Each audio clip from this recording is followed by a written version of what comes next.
Mira était une fille gâtée par la nature. Elle était aussi belle que riche, et à 22 ans, la vie n'était qu'une succession de plaisirs pour elle. Le monde était à ses pieds. Ce matin-là, elle regarda avec ravissement l'éclat du matin à travers la fenêtre de sa chambre. Le nez en l'air, elle savourait déjà par anticipation le parfum des prairies dont elle allait s'imprégner tout à l'heure au cours de sa promenade à cheval. Quoi que pouvait penser de la campagne sa mère Petra, Mira aimait les matins dans le ranch, où l'air était frais et où les seuls bruits étaient les hennissements des chevaux et les chants des oiseaux. Rien ne pouvait égaler la beauté authentique et unique de ces grands espaces où on se sentait en communion totale avec la nature. Ça changeait vraiment de la vie frelatée et étouffante de la ville. Il y avait 10 ans de cela, son père avait décidé de faire de ce ranch la résidence principale de sa famille. C'est d'ici qu'il suivait ses multiples affaires et n'en sortait qu'à des occasions spéciales. La famille ne séjournait en ville qu'occasionnellement. Sa mère n'aimait pas être au ranch, mais tant qu'elle était mariée à John Walsh et à ses millions, elle devait se soumettre à cette vie qu'elle détestait. Petra était déjà assise à la table de la cuisine, lisant un magazine de mode. La mère de Mira était une très belle femme, avec des cheveux blonds platinés et un visage toujours parfaitement maquillé. Mira savait que derrière cette façade polie et parfaite, se cachait une personne superficielle et dure. « Bonjour maman », dit-elle en s'asseyant en face de sa mère. « Bonjour ma chérie », dit Petra, levant à peine les yeux de son magazine. « Je vois que tu es déjà prête pour aller te rouler dans la bouse de chevaux. » Mira sourit intérieurement. Elle connaissait les critiques de sa mère, qui ne comprenait pas comment sa fille pouvait aussi facilement passer des boutiques de mode et salons de beauté aux champs et étables à bovins. Mais Mira était fière de ses choix, et de son héritage. Elle était heureuse d'être la fille de son père dans tous les domaines qu'il chérissait. Elle ne voulait rien d'autre que d'être à la hauteur des attentes du vieil homme, et c'était un bonheur de travailler et de vivre à ses côtés. Sa santé était fragile depuis quelques années, et elle voulait aussi profiter de sa présence et prendre soin de lui autant que possible. John Walsh était de loin plus âgé que sa femme. Il était devenu père dans le tard. Mira était unique à ses parents et savait que pour reprendre plus tard les affaires, elle devait travailler et apprendre tout de lui, en étant à ses côtés. Elle ne se forçait pas, elle savait apprécier autant que son père, les splendeurs de la nature sauvage, et elle adorait la compagnie des chevaux. Mira étudiait le marketing à l'université et voulait travailler avec son père dès qu'elle aurait obtenu son diplôme. Elle passait plus de temps en ville que le reste de sa famille à cause justement de ses études et aussi pour être le plus souvent possible avec Ricky son fiancé. Elle savait qu'après son mariage, que son père appelait de tous ses vœux, elle n'aurait plus la latitude de séjourner autant qu'elle le voudrait au ranch. Elle n'avait que 22 ans et espérait encore bien profiter de sa liberté avant de se marier. Son fiancé n'aimait pas la vie à la campagne. Cela n'empêchait pas John Walsh de l'aimer déjà comme un fils. Ricky, jeune homme d'affaires de 28 ans, était fils d'un banquier ami du père de Mira. Respectant le silence de sa mère concentrée sur sa lecture, la jeune fille avala rapidement son petit déjeuner et se retira. Mira sortit de la maison principale, et descendit les marches en sautillant, ses longs cheveux bruns flottant derrière elle. Le soleil se levait lentement sur le ranch, projetant une lumière dorée sur les vastes plaines du Colorado. Elle portait un jean délavé et un t-shirt blanc, et des bottes de cow-boy, cependant, elle ressemblait à une gravure de mode, ou plutôt à une déesse. C'est du moins ce que pensa Daniel en l'apercevant, même s'il se dépêcha de détourner les yeux et de faire semblant de ne rien remarquer. Il s'éloigna rapidement après avoir lancé un bref « Bonjour mademoiselle » d'une voix impersonnelle. Daniel était le nouveau palefrenier, qui travaillait déjà depuis quelques semaines au ranch. Mira l'avait déjà aperçu une ou deux fois en passant. C'était un très grand et bel homme aux cheveux bruns, qui ne pouvait passer inaperçu malgré sa mise négligée que lui imposait sans doute son travail harassant et salissant dans les écuries. Mira tenait beaucoup de sa mère Petra, malgré ce qu'elle pouvait en penser. Snob et prétentieuse comme cette dernière, Mira était consciente de son importance et évitait toujours de frayer avec le personnel du ranch. Mais la froideur du nouveau palefrenier, et son air suffisant la froissait et blessait quelque peu sa vanité. Si Mira était bien consciente de son importance, elle était aussi pénétrée de l'idée que sa beauté ne laissait pas les hommes indifférents. Elle était habituée à leurs compliments et leurs regards en amoureux. L'indifférence affichée de Daniel l'irritait. Sur un coup de tête, elle le suivit dans les écuries, s'approcha de lui et lui ordonna de l'accompagner faire une promenade autour du ranch. Elle comprit à la crispation de sa mâchoire volontaire qu'il appréciait autant cette intrusion dans son repère que le ton sec et impératif de la jeune fille. « J'ai encore beaucoup de travail comme vous pouvez le constater, » répliqua-t-il en la fusillant de ses yeux bleu azur. La jeune fille était consciente d'être en train d'outrepasser ses prérogatives de fille du patron envers le jeune homme, mais elle n'en avait cure. À présent, elle ne cherchait plus seulement à le remettre à sa place, elle avait tout simplement envie d'être avec lui, de chevaucher à ses côtés. Cet homme dégageait une telle virilité qu'elle se sentait écrasée par sa présence et avait envie de fondre en lui. Son odeur sauvage et la force tranquille qui émanait de lui mettaient tous ses sens à l'envers. Pour masquer sa confusion, Mira s'entêta dans son désir de le faire plier, et se força à se montrer plus hautaine et désagréable qu'elle n'aurait voulu être.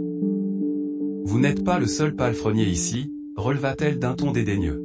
« Demandez à quelqu'un d'autre de venir vous remplacer.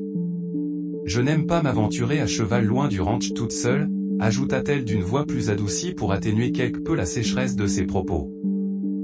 L'œil sarcastique, Daniel l'examina sans ciller, comme s'il voulait la transpercer jusqu'à l'âme. Mira, captivée, se sentit toute nue et hypnotisée sous ce regard bleu et intense. « Vous obtenez toujours tout ce que vous voulez, n'est-ce pas ?» demanda-t-il d'un ton énigmatique, une grimace ironique au coin de la bouche, en ajustant son chapeau de cow-boy sur sa tête. Ensuite, il la bouscula un peu et sortit devant elle de l'étable. Chevaucher à travers les collines et les plaines autour du ranch devint une habitude chez les deux jeunes gens qui appréciaient chaque jour un peu plus ces moments d'évasion qui n'appartenaient qu'à eux. Mira était à la fois ravie et choquée par l'effet que produisait Daniel sur elle. Elle voulait tout savoir de lui en même temps qu'elle voulait l'envoyer paître quand il prenait un malin plaisir à répondre à ses questions par des monosyllabes. Il était si secret, et ombrageux quand elle lui posait des questions sur lui qu'elle se promettait chaque jour de ne plus le revoir. Pourtant le lendemain, elle revenait vers lui, plus avide que jamais de le connaître mieux. Elle savait seulement qu'il avait été élevé par sa mère et son beau-père, et n'avait jamais connu son véritable père, mort à la guerre du Golfe avant sa naissance. Elle pensait constamment à lui, même quand elle était avec Ricky, et cela la mettait mal à l'aise et en colère. Elle était constamment à bout de nerfs de se sentir aussi attirée par lui et lui en voulait. C'est pour cela qu'elle cherchait tout le temps à l'humilier et à le rabaisser et elle était la première à en être malheureuse. Sa mère avait sans doute compris que Daniel était responsable de ses sautes d'humeur et exhortait Mira à s'éloigner un peu du ranch pour passer plus de temps avec ses amis en ville. Son père l'avait aussi remarqué et menaçait de renvoyer Daniel s'il sentait que le jeune homme devenait une menace pour l'avenir de sa fille. « Ce jeune homme a besoin de son travail ma chérie », la fustigea un jour son père. « Je lui ai déjà parlé et l'ai mis en garde. »« Ne crains rien papa », le rassura Mira. « Je ne fais rien de mal avec lui. On est tout simplement des amis. » « Que dis-je ? On n'est même pas vraiment amis. J'aime qu'il m'accompagne quand je me promène à cheval, c'est tout. Il ne parle pas beaucoup, c'est à peine s'il desserre même les dents quand on est ensemble, et ça m'arrange. Il prend bien soin de ma jument, et il a l'air de bien connaître la région, et c'est ce qui m'importe. Il m'a rassuré lui aussi en me disant qu'il sait où est sa place, reprit le vieil homme d'un ton sévère. Je vous aurais prévenu tous les deux. Daniel donnait effectivement toujours l'impression de suivre la jeune fille à contre-cœur, mais au fond de lui, il appréciait sa compagnie, il en était même chaque jour un peu plus fou. Il savait aussi qu'elle le désirait, malgré les vexations, les propos blessants et les rebuffades dont elle l'accablait à longueur de temps pour maintenir la distance entre eux et lui faire comprendre quelle était leur place respective. Daniel ne s'offusquait pas d'être parfois ignoré comme un déchet, il était plutôt amusé par ce combat qu'elle menait contre elle-même pour le garder à distance et se montrer patient. Il avait de toutes les façons besoin d'avoir un peu de son temps libre pour lui tout seul. Il en profitait pour réviser ses leçons. Il suivait des cours de gestion à distance, car il ne voulait pas être toute sa vie confiné au métier de larbin. Ce jeu de chat et de la souris auquel ils se livraient tous les deux, dura quelques mois, et Daniel commençait à s'en lasser. Il en voulait plus d'elle. Il réfléchissait chaque nuit avant de se coucher, sur la manière d'avancer ses pions. C'est ainsi qu'un jour, alors qu'ils chevauchaient ensemble en direction du ranch, il l'invita sur un coup de tête à l'accompagner prendre un verre dans un bar en ville. Mira, surprise, releva un sourcil hautain, prête à refuser d'un ton cinglant. Daniel prévint son refus et se dépêcha de la rassurer. Ne craignez rien, personne ne nous verra ensemble là où je pense vous amener. Il cherchait à lui faire comprendre qu'il ne voulait en rien l'embarrasser et que l'invitation était tout simplement amicale et ne saurait en rien porter atteinte à sa réputation, ni bouleverser sa vie. Mira ne demandait pas mieux que ce genre d'encouragement pour suivre l'élan de son cœur. Elle refusa cependant de monter dans le vieux pick-up de Daniel et préféra le suivre avec sa propre voiture. Elle fut nerveuse en entrant dans le bar, car elle craignait d'y rencontrer des connaissances. Mais, Daniel avait raison, ce n'étaient que des gens de son milieu, des amis à lui qui le connaissaient tous. Elle se détendit progressivement et se lança à corps perdu dans l'ambiance conviviale qui fit tomber toutes les digues qu'elle avait érigées autour de ses émotions pour se protéger de Daniel. L'alcool aidant, elle s'amusa plus qu'elle ne l'aurait voulu et plus qu'elle ne l'avait peut-être jamais fait auparavant. Ils rentrèrent un peu éméchés et finirent tout naturellement la nuit dans la chambre de Daniel, qui n'avait rien prémédité de tel. Il avait seulement voulu par cette invitation se rapprocher davantage d'elle, leur donner l'occasion d'apprendre à mieux se connaître, et mieux s'apprécier en dehors de l'environnement rigide et cloisonné de sa famille. Mais la passion qui couvait en eux depuis des semaines prit le dessus sur leur bon sens, et ils ne purent lutter contre elle. Le réveil fut brutal le lendemain matin quand un collègue employé du ranch, venu chercher Daniel entra sans frapper et les trouva au lit. Mira en voulut à mort à ce dernier de l'avoir séduite, d'avoir profité d'elle. Elle se jeta sur lui, hystérique. Déboussolé et furieux, Daniel, qui nageait quelques instants auparavant dans un bonheur total, fut très vite dépassé par la tournure des événements. Il ne s'attendait pas à une telle réaction après la nuit qu'ils avaient passée dans une harmonie parfaite de leur corps et de leur sens, et même de leur cœur, avait-il cru. Il s'était trompé, se convainquit-il en l'entendant crier « Comment peux-tu croire que j'aurais pu coucher avec un sale bouseux comme toi si j'avais toute ma tête ?» L'insulte le fit chanceler, et dans un état second, il se précipita dehors. Elle le suivit comme une furie dans une chemise de Daniel qu'elle avait passée sur elle à la hâte. Ces cris hystériques alertèrent Monsieur Walsh qui arriva au moment où Daniel saisissait durement la main de Mira pour l'empêcher de le gifler davantage. Le vieil homme évalua la situation au premier regard. Non seulement ce sale con avait séduit sa fille, mais, il se permettait de la maltraiter. Son sang ne fit qu'un tour. La sanction fut sans appel. Déjà mécontent de les voir régulièrement ensemble, il ne laissa pas passer l'occasion de se débarrasser de Daniel qu'il voyait comme un homme violent en plus du fait qu'il était un domestique qui avait séduit sa fille. Daniel fut donc convoqué sur le champ, au bureau où on lui donna son chèque et le renvoya sans lui donner l'occasion de s'expliquer. Mira s'enfuit et abandonna lâchement Daniel à la colère et la vindicte de son père. Pendant qu'on réglait le compte du jeune homme, elle pleurait dans les bras de sa mère, sans savoir elle-même pourquoi elle pleurait. Était-ce de la honte ou de la colère d'avoir cédé à son attirance pour un homme sans un sou? Ou d'avoir été tellement lâche qu'elle n'avait pas voulu rester pour rétablir la vérité? Car elle savait que Daniel n'avait pas abusé d'elle. Elle avait été consciente de ce qu'elle faisait et consentante. Elle croyait pouvoir pendant une nuit, en finir avec ce désir poignant qui la tenaillait depuis des semaines. Or le matin, elle s'était rendue compte qu'elle en voulait plus, et même plus qu'avant, et ne demandait que à recommencer quand ce jeune employé était entré. Morte de honte, elle n'avait donc rien trouvé de mieux que de s'en prendre à Daniel, en criant à sa vertu outragée. Elle ne pouvait pas se permettre de ruiner sa relation avec Ricky pour un moment de folie avec un palefrenier qui n'avait pas le moindre petit toit au-dessus de sa tête pour les abriter si ses parents se détournaient d'elle. Mira fut en même temps soulagée et dévastée de laisser partir Daniel qu'elle ne revit pas avant son départ du ranch. Elle avait trop honte de devoir affronter son regard chargé assurément de mépris. Quelques semaines après ce départ, Mira découvrit qu'elle était enceinte. S'étant donnée à Daniel au pied levé cette nuit-là, elle n'avait pas pris les précautions nécessaires pour éviter ce genre de désagrément, mais n'avait pas imaginé qu'une seule nuit, même aussi intense que fût celle-là, pouvait aussi porter à conséquence. Après le choc et la panique, les pleurs, les nuits sans sommeil à réfléchir, les explications et les disputes avec sa famille, le calme revint peu à peu, et elle pensa à joindre Daniel pour l'en informer. Ce serait l'occasion d'entendre sa voix, se réjouit-elle intérieurement. Il lui manquait atrocement. Mais elle réalisa avec abattement dans un premier temps qu'elle n'avait pas son contact. Elle avait mis tant d'acharnement à garder leur relation impersonnelle, qu'elle n'avait pas voulu prendre son numéro de téléphone. Heureusement qu'elle pensa au dossier du personnel dans le bureau du régisseur. Elle y trouva le dossier de Daniel, et un numéro où le joindre.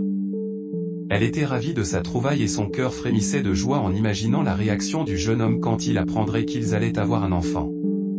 Mais, il lui raccrocha au nez dès qu'il reconnut sa voix sans lui donner le temps de placer un mot de plus. Refusant de se décourager, elle relança l'appel immédiatement après, mais l'appel ne passa plus. Aucune de ses tentatives ne put jamais réussir par la suite, quel que fût le numéro par lequel elle essaya de le joindre. Elle ne sut comment le retrouver et baissa les bras. Qu'est-ce qu'il pouvait même lui offrir en dehors de cette passion insensée qu'elle abhorrait, s'écria son cœur pour se consoler alors qu'il était meurtri par cet abandon. Elle était furieuse contre lui, et contre elle-même de se sentir aussi misérable et déçue de ne pas pouvoir le joindre. Daniel avait raison de la qualifier d'enfant gâté, se disait-elle parfois, s'apitoyant sur elle-même. Sa mère Petra lui avait conseillé de se débarrasser du bébé. Ricky lui promit de lui pardonner sa trahison et de faire comme si rien ne s'était passé, si elle consentait à interrompre la grossesse. Ce qui la mit tellement en colère qu'elle rompit d'elle-même avec lui sur le champ. Daniel avait mis de la distance entre Mira et lui. Il espérait ne plus jamais la revoir de sa vie, sinon pour se venger. Or il savait qu'il n'avait aucun moyen de lui rendre le mal qu'elle lui avait fait, et cette pensée le déchirait. Il avait traversé tout le pays pour se réfugier dans une petite ville du nord du Texas où il vivait avant de partir travailler dans le ranch de la famille de Mira. Il aimait penser que le Texas était sa patrie depuis qu'à l'âge de 8 ans, sa mère lui avait dit que son père était un Texan qu'elle avait connu alors qu'il était de passage dans le restaurant où elle travaillait comme serveuse dans sa petite ville du Kansas. Il lui avait dit être un militaire. Ils n'avaient été ensemble que 2 jours, et elle ne l'avait plus jamais revu. Mira l'obsédait, sa frustration et sa rage impuissante contre elle le rongeaient chaque jour. Il était plus dévasté par son comportement d'enfant gâté et ses propres sentiments qui persistaient malgré tout, que par son renvoi du ranch. Il savait se débrouiller et n'avait jamais craint la difficulté. Pendant des mois, il n'eut pas vraiment de toit à lui, squattant au besoin par-ci et par-là sur les canapés d'amis pour ne pas dormir à la belle étoile, tout en travaillant dur pour payer ses cours et ses examens à l'université. Il espérait après cela, pouvoir se stabiliser en décrochant un emploi décent. Sa mère Jane et son beau-père Adam insistaient pour qu'il vienne vivre avec eux, mais lui, il avait besoin de son indépendance. S'il avait écouté sa mère, il dépendrait toujours d'elle à son âge. Elle souffrait d'être loin de lui, c'est pour ça qu'il allait lui rendre visite autant que possible. Quelques mois après son départ du ranch, Daniel se rendit dans le Kansas à l'occasion de l'anniversaire de Jane sa mère. Adam, son beau-père devait travailler toute la journée, il était concierge dans un établissement en ville. Daniel invita sa mère à aller déjeuner dans un centre commercial. Après le repas, ils décidèrent de repartir par les ascenseurs.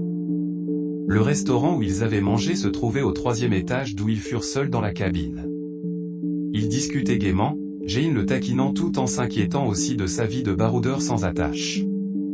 Ils eurent à peine conscience de l'arrêt au 2e étage et de l'entrée d'une dame d'allure très distinguée qui murmurait d'une petite voix des câlineries à son petit chien qu'elle tenait dans ses bras. Cependant, la mère de Daniel tourna mécaniquement le regard sur la femme, et se figea tout à coup, les yeux écarquillés de stupeur. Puis dans un élan incontrôlé, elle s'écria, « Vous », le regard lançant des éclairs. La dame fut apparemment surprise par cette agression inexplicable. « On se connaît, madame », réagit-elle d'un ton hautain en fixant intensément Jane dont la face était convulsée de colère. Puis après quelques secondes, elle aussi se troubla, et leva instinctivement les yeux sur Daniel. Son trouble s'accentua, et elle ne put empêcher ses joues de s'enflammer tout à coup sous le regard curieux et pénétrant du jeune homme. Mais elle était une femme du monde, rompue donc dans l'art de contrôler ses émotions en public. Cependant, son visage cramoisi frémit légèrement avant qu'elle ne réussisse à se recomposer une mine froide et distante. Elle reporta vite son attention sur son caniche qui, ayant sans doute senti le trouble de sa maîtresse, et la tension environnante, s'agitait en menaçant, ou peut-être se plaignait-il seulement par ses petits jappements de chiot apeuré. Daniel était lui aussi pris de court comme le chien. Mais, intrigué, il observait les 2 femmes en silence. Sa mère ne regardait plus la femme, mais, elle avait du mal à retrouver sa contenance. On aurait dit qu'elle avait envie de pleurer. « Ça va, maman ?» finit-il par demander devant l'air bouleversé de Jane. Celle-ci sursauta, comme prise en faute.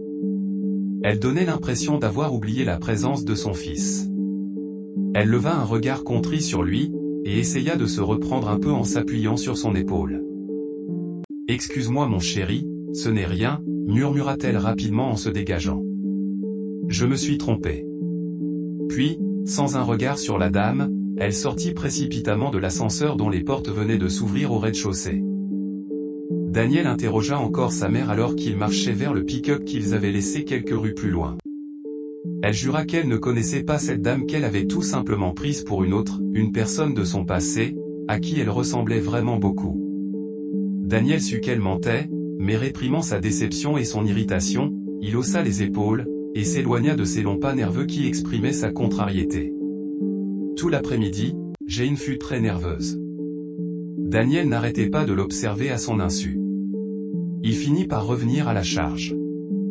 Il devinait aisément que cette agitation était liée à cette rencontre dans l'ascenseur, et voulait savoir comment sa mère connaissait cette femme apparemment fortunée, qui ne pouvait donc pas faire partie de ses relations habituelles. Qu'est-ce qu'il y avait donc entre elles pour l'avoir mise dans cet état? Il alla la trouver dans la cuisine où ses mains nerveuses couraient d'une tâche à l'autre sans but précis, en laissant maladroitement tomber des objets. Il lui saisit les mains en murmurant d'un ton persuasif, « Viens avec moi maman ». Il la conduisit au salon, et elle se laissa faire sans discuter quand il la guida sur le canapé. Sans la lâcher, Daniel prit place à côté de sa mère. Cette fois-ci, il ne voulait pas de faux fuyants.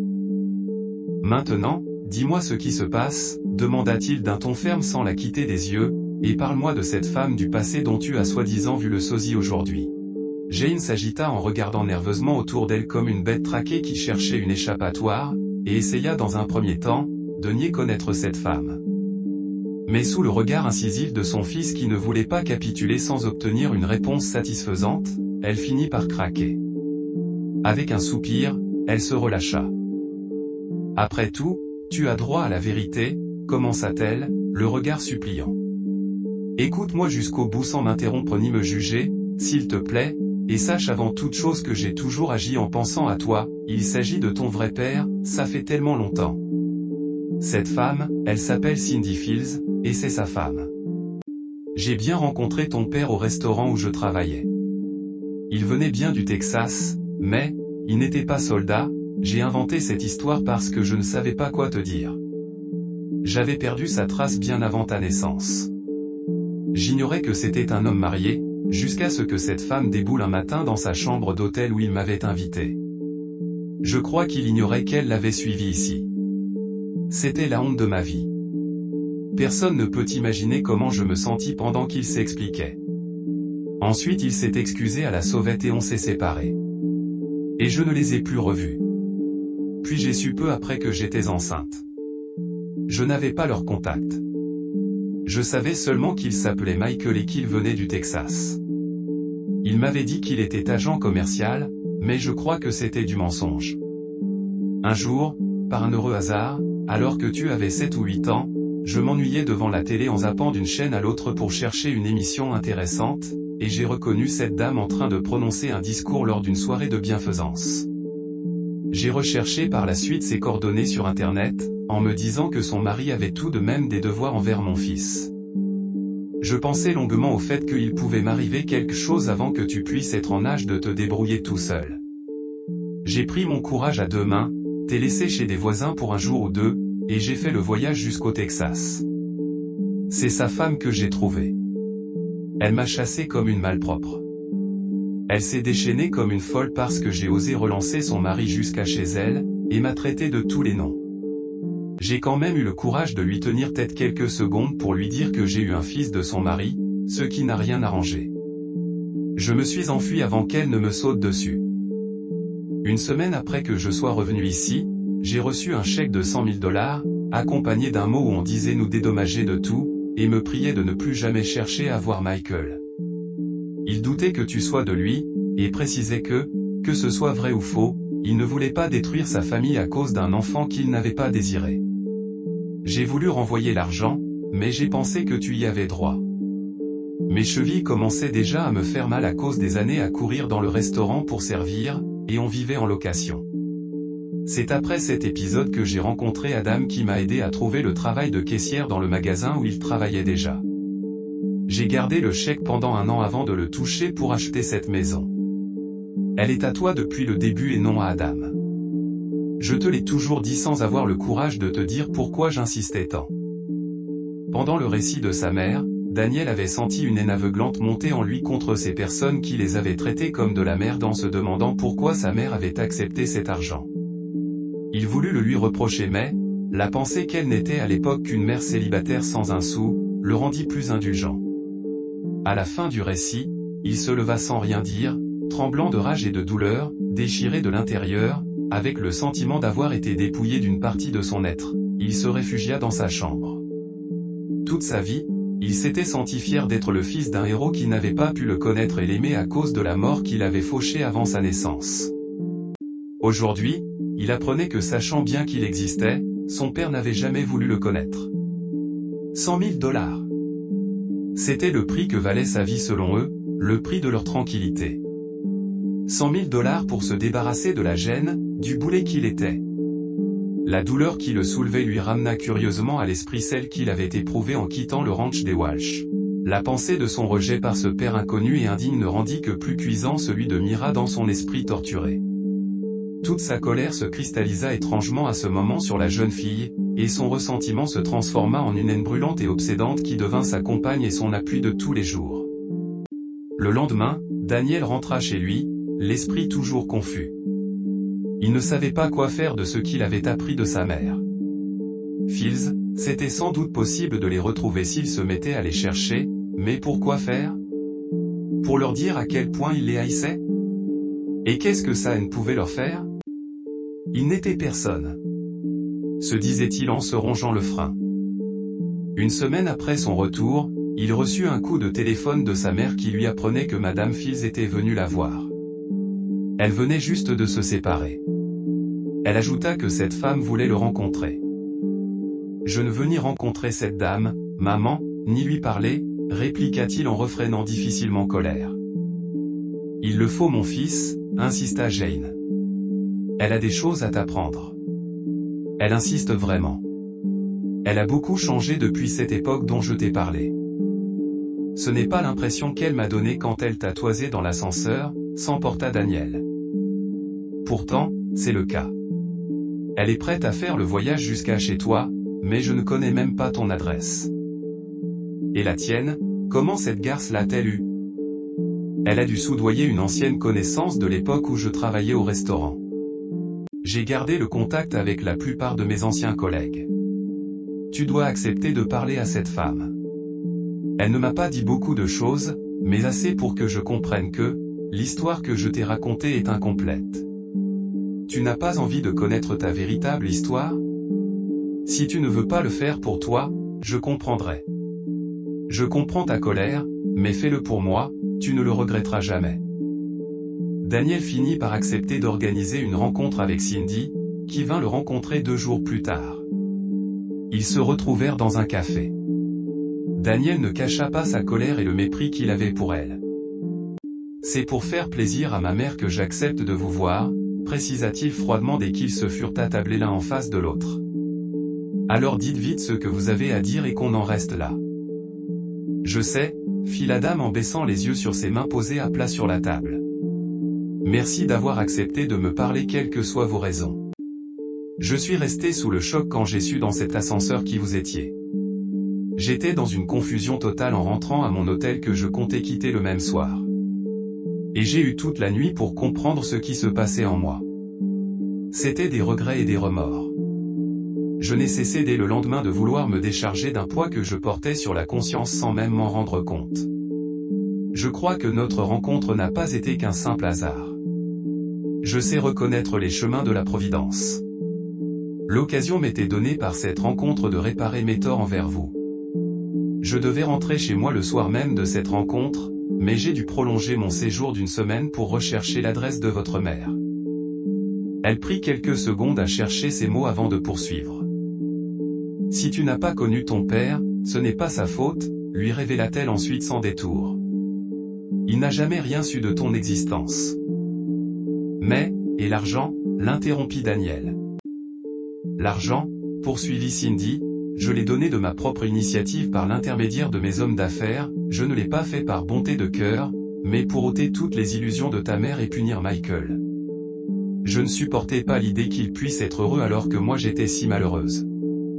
Tu ne peux pas savoir ce que ça fait d'aimer quelqu'un de tout ton cœur et de le voir te tromper à tout bout de champ. Oh que si. Je sais quelque chose de l'amour à sens unique, pensa-t-il en revoyant l'image de Mira lui sautant dessus, l'accablant de son mépris, et le traitant comme un moins que rien, après s'être amusé pendant des mois à forcer les barrières de son cœur. Un cœur qu'il lui avait finalement offert au cours d'une nuit de rêve dont le souvenir lui déchirait encore les entrailles. Et qu'en avait-elle fait le lendemain? Elle l'avait déchiré et piétiné sans état d'âme, parce qu'il était pauvre. Quand ta mère est venue me voir, j'aurais pu lui dire tout simplement que Michael n'était plus là, poursuivait Cindy. On avait divorcé depuis 3 ans. Et il vivait en Afrique du Sud, où il était allé, faire fortune en Afrique, c'est ce qu'il avait dit en partant. J'avais fini par en avoir assez. Rien n'allait plus entre nous depuis longtemps. Il avait perdu tout respect pour moi dès le moment où il avait su que je ne pouvais pas lui donner un enfant. Je savais qu'il serait heureux de savoir qu'il en avait un, mais, je ne voulais pas de bonheur pour tous ceux qui m'avaient tant fait souffrir, y compris toi sans doute, même si tu n'y étais pour rien. Je dois avouer que depuis ce temps, je n'ai vraiment pas pensé à vous. J'ai eu du mal à me remettre de la douleur d'être stérile et d'avoir perdu l'homme que j'aimais. Si tu veux, je peux te donner son adresse. Il est revenu au Texas depuis quelques années, et c'est de là qu'il gère ses affaires. Il a vraiment fait fortune tu sais. Il sera fou de joie de savoir qu'il a un fils, un héritier. Tu lui ressembles tellement. Ajouta-t-elle en lui adressant un petit sourire triste. J'aimerais quand même lui parler avant, j'ai aussi besoin de me faire pardonner de lui. La vie de Daniel changea irrémédiablement en moins de temps après sa rencontre avec son père qui l'accueillit à bras ouverts, avec une joie ineffable et des regrets profonds. Le jeune homme se coula très vite dans les affaires de celui-ci comme s'il avait toujours su au fond de lui qu'il finirait ainsi. Pendant les 2 ans que Daniel prit pour apprendre le métier auprès de Michael, et se préparer à prendre la relève dans ses affaires, il passa sa maîtrise de gestion avec succès comme il l'avait toujours rêvé. Dans l'esprit de Daniel, son père avait fait sa part en lançant les bases d'un empire financier. Lui, il se promettait de ne pas se contenter d'en profiter en se la coulant douce. Il voulait travailler d'arrache-pied pour étendre cet empire. Il en donna sa parole, à lui-même, à son père déjà si fier de lui, et au souvenir de Mira dont il brûlait chaque jour du désir de se venger.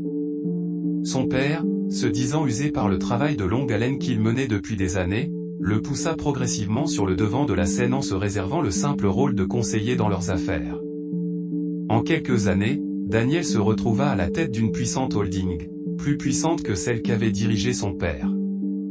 Leur empire financier avait des filiales dans tout le pays, et même ailleurs. Il travaillait en collaboration avec Cindy que son père et lui avaient fini par pardonner, et qui était devenue comme une deuxième mère pour lui. Mais, malgré tout son succès, Daniel n'avait pas oublié Mira. Il était obsédé par elle. Un mélange de haine, de désir et d'amour pour la jeune femme le consumait chaque jour un peu plus. Il se disait qu'il n'en guérirait qu'en prenant sa revanche sur elle, et la seule manière de l'atteindre était de la toucher sur ce qui comptait le plus pour elle, c'est-à-dire sa fortune et son prestige. Au fil des années, il se renseigna sur elle.